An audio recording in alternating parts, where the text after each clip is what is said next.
Boa tarde, vamos dar início então à aula Análise Descritiva.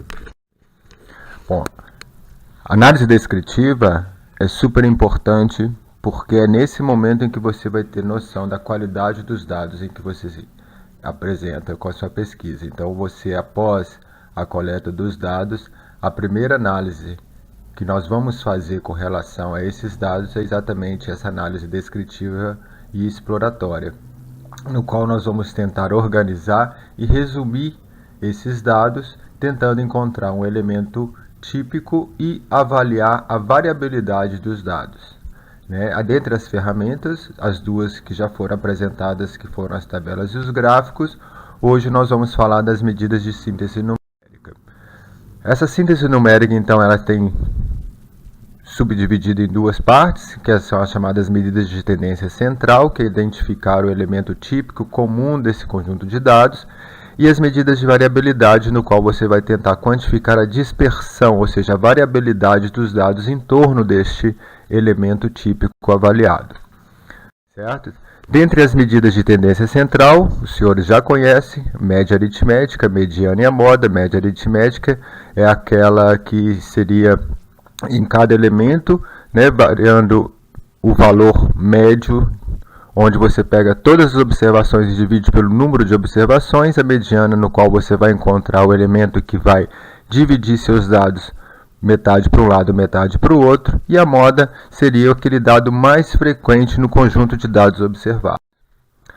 Em termos de notação científica, média aritmética simples nada mais é que o somatório de todas as observações daquela amostra dividido pelo tamanho da amostra, certo? Então, esse aqui é o somatório de todos os dados dividido pelo n, o tamanho da sua amostra.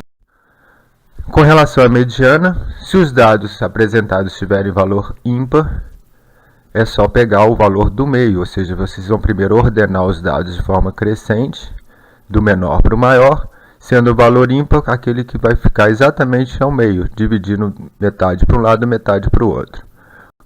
Quando você tem um n que é par, vamos fazer da mesma forma, ordenar os dados do menor para o maior e pegar aqueles dois valores que estão no meio, somar e dividir por 2. Daí vocês vão poder observar qual que é o valor mediano daqueles dados. A moda nada mais é que o valor mais frequente. Aí eu apresento aquela representação de pontos, no qual, quanto maior for a frequência de uma determinada avaliação, isso nós vamos caracterizar como moda. Nesse caso, esse conjunto de dados é unimodal, onde nós evidenciamos apenas uma moda. Nesse caso, ele é bimodal, temos dois dados bem frequentes, e nesse caso nós não temos nenhum dado mais frequente, então são conjuntos de dados de forma amodal. Quando a gente pega média e mediana, qual que é a diferença maior entre elas? Certo? Então, vamos pegar aqui com relação à representação gráfica dos salários de funcionários de uma empresa. Então, nós temos aqui valores que vão de um salário mínimo, onde então, a maior parte a frequência está mais acumulada nesse setor, mas nós temos outros valores, podendo chegar até 150 salários mínimos. Ou seja, a média ela vai pegar todos esses valores e somar pelo número de observações. Então, nesse caso, ela me daria 24,6 salários mínimos. Enquanto a mediana divide exatamente metade para um lado, metade para o outro, vai nos mostrar 4 salários mínimos. Ou seja, existe uma diferença muito grande entre os dois dados. O que nos fala isso a favor é o seguinte: a média ela é influenciada por demais por valores extremos, o que não acontece tanto com a mediana. Então, à medida que eu excluo os valores maiores aqui, esses 4 últimos, a gente pode observar que a média cai de forma drástica, ou seja, esses valores estavam influenciando de forma negativa no valor real da média nessa empresa, certo? Com relação à variabilidade, o que nós queremos observar é, uma vez que você identificou o valor típico daquela representação de dados, como é que está a distribuição dos outros dados em torno daquele valor. Então, nós vamos quantificar essa variabilidade. Quanto maior a variabilidade, maior a dispersão dos dados em torno desse valor típico. Vamos pegar um exemplo aqui, 2 balanças. As balanças utilizando o mesmo peso 1000 gramas. Repetidamente, nós vamos medir esse peso utilizando essas duas balanças. Vamos observar que balança A, o valor típico continua sendo de 1000, que não era diferente, não poderia ser diferente, e os dados vão se distanciando de forma não muito mais dispersos quando eu comparo com a balança B, que também tem um valor típico idêntico ao valor da balança A. Entretanto, os valores outros medidos, eles vão se dispersando de forma bem mais distante do valor central, certo?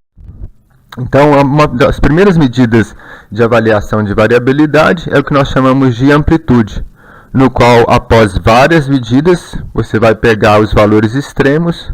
No caso da balança A foram 945 até 1040, enquanto na balança B 895 até 1095. Essa diferença entre os dois extremos, nós vamos ter o primeiro dado de variabilidade. Ou seja, a balança A tem 95 gramas de amplitude, enquanto que a balança B tem 200 gramas de amplitude. Então, mostrando que a balança B tem uma maior variabilidade na mensuração de um dado já conhecido, certo? O problema da amplitude é que ela só observa os dados extremos. Então, se eu pego os dados 1 e dados 2, todos terão os dois terão o mesmo valor de amplitude total, 98. Entretanto, a gente já pode observar que os dados referentes aos dados 1 têm uma concentração maior de dados à esquerda, enquanto que os dados 2 mostram uma variabilidade dos dados em torno desses extremos. Então, provavelmente, os dados do 2 terão uma menor variabilidade. Outra forma de nós tentarmos avaliar a variabilidade, visto que a amplitude não é a melhor forma, seria através da variância. A variância nada mais é que a relação entre o conjunto de dados que você tem, cada elemento, subtraído pela média dos dados, elevado ao quadrado, dividido por n-1. Então, como é que nós realizamos a variância? Você tem um conjunto de dados, esse conjunto de dados vai gerar uma média. Quando nós somamos todos eles, dividimos pelo número de observações, que são 10 observações, o total somado 40, então nós temos uma média igual a 4.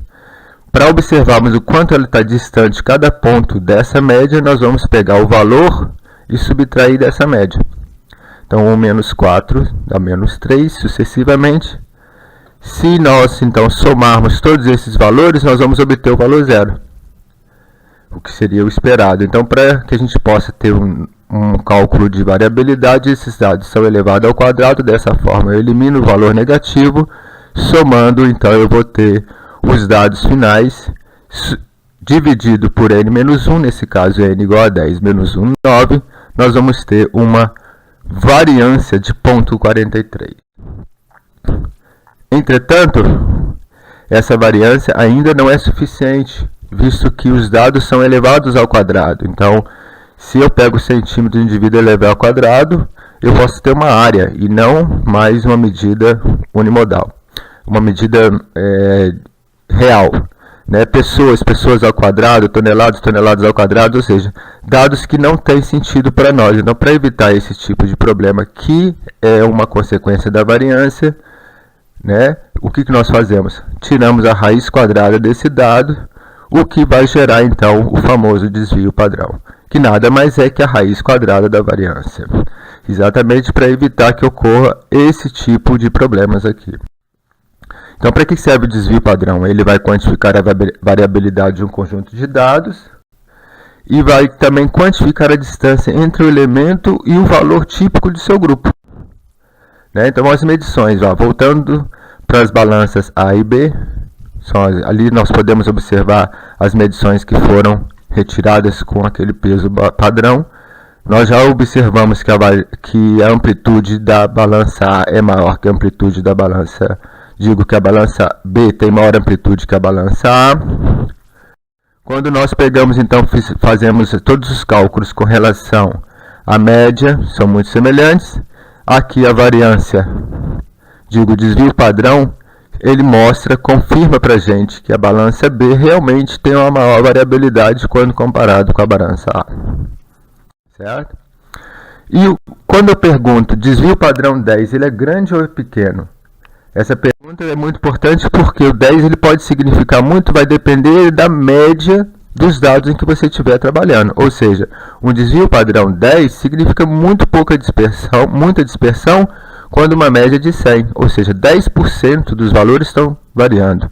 Agora, o mesmo desvio padrão de 10, ele significa muito pouco quando você tem uma média de 1000, ou seja, 1% só de variação. Então, essa magnitude aqui de variabilidade vai depender exatamente da média. Para que a gente possa fazer isso, a gente utiliza então o que nós chamamos de coeficiente de variação.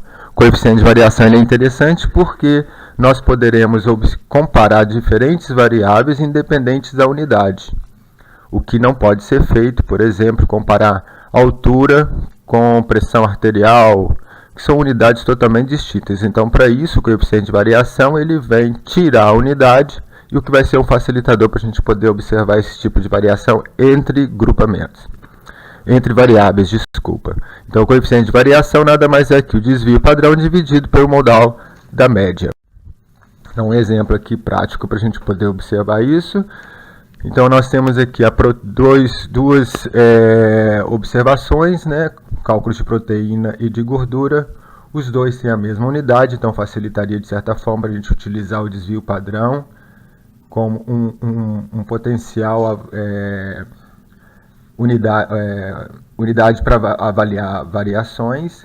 Entretanto, quando você pega esse desvio padrão e divide pela média, você confirma que a proteína que tinha uma média bem pequena e o desvio padrão muito próximo dela mostra uma variabilidade significativa. Agora, quando eu lido com unidades distintas, eu usar o desvio padrão como uma ferramenta para avaliar diferenças entre essas variáveis aqui fica um pouco complexo, ainda mais por causa dos tipos de unidade que nós trabalhamos, digo, de medidas. Daí, o melhor parâmetro seria o coeficiente de variação, no qual ele elimina qualquer tipo de unidade, e daí a gente pode comparar as diferentes subunidades dessas variáveis de nutriente aqui e ver qual delas tem a maior dispersão, ou seja, qual a maior variabilidade. Então aqui a gente já pode concluir que o sódio, dentre esses nutrientes avaliados, é o que maior variou nessa amostra. É isso, muito obrigado e até a próxima.